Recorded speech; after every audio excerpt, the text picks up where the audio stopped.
Hello, Assalamualaikum. Hari ni kita nak lari, tapi special sikit hari ni. Kita nak buat video sikit, tengok dia punya comparison antara jam Huawei Watch Fit 3 dan Garmin. Garmin Forerunner 265 tak? Okay, 265.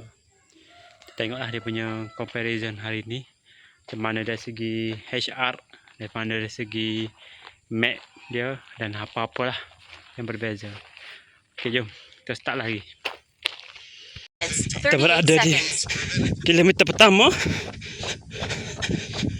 Pace Garmin 645. Heart rate 132. Okey, jom kita tengok Huawei pula. Huawei heart rate 155, pace 7. Maknanya Garmin lagi laju, dan saya rasa Garmin yang betul. Tapi kita try kilometer kedua lagi. Lepas tu nanti patah balik, kita tukar tangan. Takut faktor tangan sebelah kiri dan kanan. Okay, jom lagi. Okay, kita dah masuk kilometer kedua. Pace 645 untuk Garmin Forerunner 265, rate 160. Okay, jom kita tengok Huawei. Rate 158, pace 727. Pace 727. Rate tu sama lah dengan Garmin 158. Semua pace aku risau sikit aku punya Huawei. Sebelum ni ada isu dengan Huawei aku ni. Pace tak betul, heart rate tak betul. Aku tak rasa penat pun, tapi heart rate sampai 18. Dah habis slow dah aku lari. Rasa pace 8, heart rate lagi tinggi. Rasa membohong. Dan ni dia bagi pace pula bohong. Dia lagi tinggi. Mampulah kalau kena kejar pace tu. Okey, jom. Sekarang kita patah balik. Okey, kita patah balik.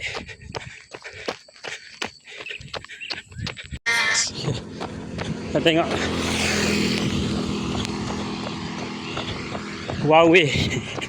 Dia punya rate 178. Okey, kita tengok Garmin punya 158. Okey, dia punya pace 75. Huawei 640. Lagi gila. Dia kata aku lagi laju. So, aku rasa kita tengok lagi kilometer kelima atau seterusnya. Okey, kita dah masuk kilometer kelima untuk Garmin 645 pace, heart rate 167. Okey, untuk Huawei heart rate 171, pace 7 lebih, 73. Membohong, pace ni memang rasa membohong. Okay, so sampai kat rumah kita minum air sekejap. Water station.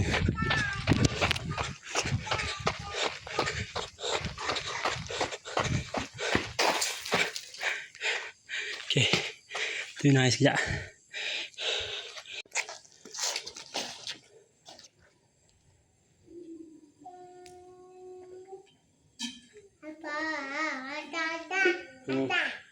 Ya.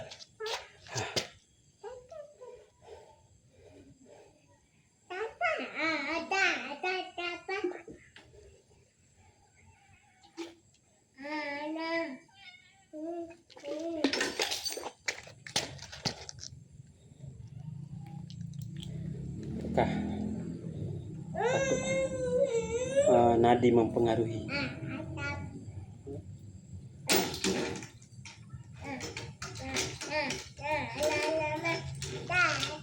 Okey, kalau sini bro.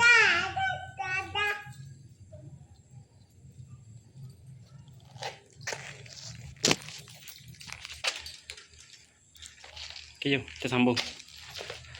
Hampir ke kilometer ke 10. Kalau tengok Huawei 187. Nampak 187. Okay. Kalau kami 171 nak break pace 7. Huawei pace 6. 18. Memang pace gila lah. Okay, jom kita habiskan 10 kilo.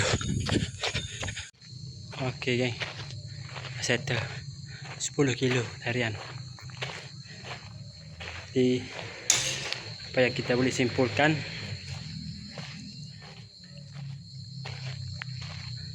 aku minat Garmin Forerunner 269 265 tak? 269 kot lah. Best dari segi mudah. Kita nak tengok dia punya bacaan tu mudah untuk kita fahami. Tengok sambil lari tu, dah habis lari tu dah ada siap kira dah. VO2 max berapa, perform time 7, average semua memang ngam. Terbaik lah. Jadi Huawei ni aku dah boleh buang lah. Okay. Bye bye.